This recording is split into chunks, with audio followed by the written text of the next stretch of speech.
చుట్టూ వచ్చిన జనాన్ని చూసి కూడా వీళ్ళు ఓర్చలేకున్నారు. రేపు కూడా జగనన్న ప్రోగ్రాం ఉంది 28వ తేదీ. ఇక్కడ తాడిపత్రి ప్రజలంతా పెద్ద ఎత్తున వచ్చి సంఘీభావంతో జగనన్నకు మద్దతు తెలపడానికి ప్రతి కార్యకర్త ప్రతి నాయకుడు కూడా ఇక్కడికి రావడం జరుగుతుంది. ఆ మీటింగ్ జరిగిన తర్వాత కూడా వీళ్ళు కనీసం ఆలోచన చేసుకొని ప్రజలతో మంచిగా ఉండాలనేదే నా ఉద్దేశం. మీరు ఇప్పటికైనా కానీ మానుకొని అందరినీ రెచ్చగొట్టేది మానుకొని మంచి సందేశం ఇవ్వండి ప్రజలు.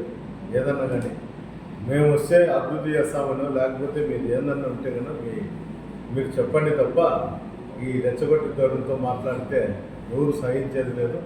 ఏ కార్యకర్తకు కానీ ఏ నాయకులకు కానీ సామాన్యులకు కానీ ఏది వచ్చినా కూడా మేము అండగా ఉంటాం మా పార్టీ తరఫున కూడా ఈ సందర్భంగా తెలియజేయండి.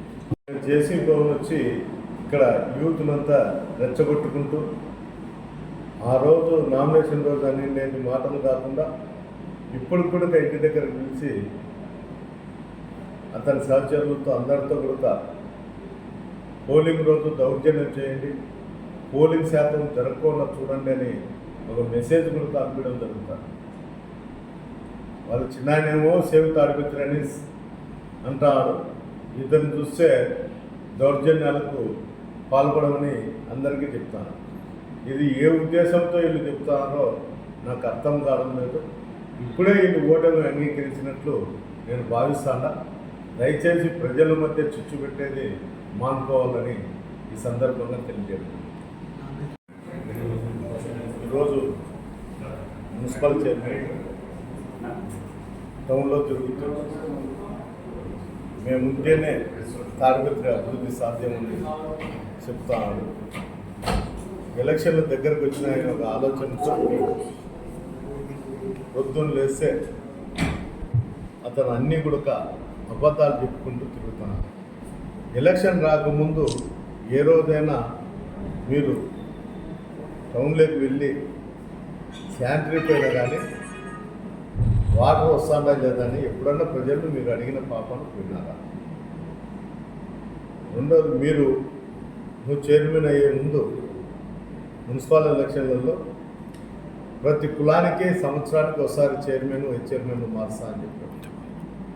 కానీ అదేం లేకోకుండా వాళ్ళ చేతిలో ఉంటే నువ్వు చైర్మన్ ఉంచుకొని చైర్మన్ అయ్యి కూడా తాడిపత్రి అభివృద్ధికి కూడా నువ్వు తోడ్పడకుండా కౌన్సిల్లో అన్ని ఆటంకాలు చేసుకుంటూ తాడిపత్రిని అభివృద్ధి పదంలో నడిపిస్తా అని చెప్పి ఈరోజు ఎక్కడ పోయినావు నువ్వు? మూడోది, గతంలో ఉన్నటువంటి మున్సిపల్ చైర్మన్ పెట్టి నామకావస్థ పెట్టి ఆ మున్సిపాలిటీలో జరిగినటువంటి అవినీతి రకరకాల కారణాలతో ఆమె ఆవేదనతో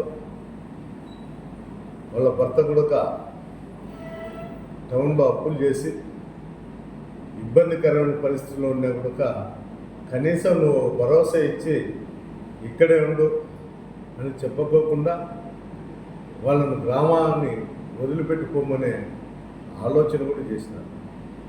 అంటే నువ్వు నీ దగ్గరుండే అనుచరులకు ఏం చెప్తున్నావో ఒకసారి ఆలోచించు. ఎందుకు చెప్తున్నా అంటే ఇవన్నీ నువ్వు చెప్పే మాటలందరూ తాడిపత్రిలో నమ్ముతారని నువ్వు ఆలోచన ఉంది. నీకు ఆలోచన నుండి బయటికి రా. బయటకు వచ్చి ఏం జరుగుతుంది తాడిపత్రిలో ఏముందని ఒక ఆలోచనతో నువ్వు చెప్తే బాగుంటుంది. అంతేకాదు 28వ తేదీ 9 గంటలకు మన రాష్ట్ర ముఖ్యమంత్రి గారు జగన్మోహన్ రెడ్డి గారి పర్యటన ఉంది. తాడిపత్రి నియోజకవర్గ ప్రజలందరూ కూడా ఆ మీటింగ్కి వచ్చి సక్సెస్ చేయాలని కోరుకుంటాను.